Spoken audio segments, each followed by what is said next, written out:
What's up, guys? I hope you guys are doing very, very well. I just want to give you a quick tip. This video is going to be very, very short. I just want to show you things that you can buy even at regular price still can make money. So let's go ahead and show you a few things. So I bought these few things here.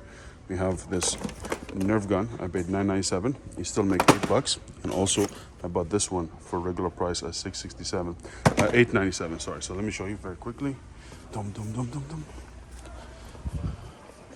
So, I pick it up to show you. 8.97. Also,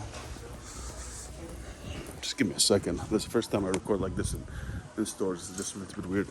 And also, this one's here. 9.97.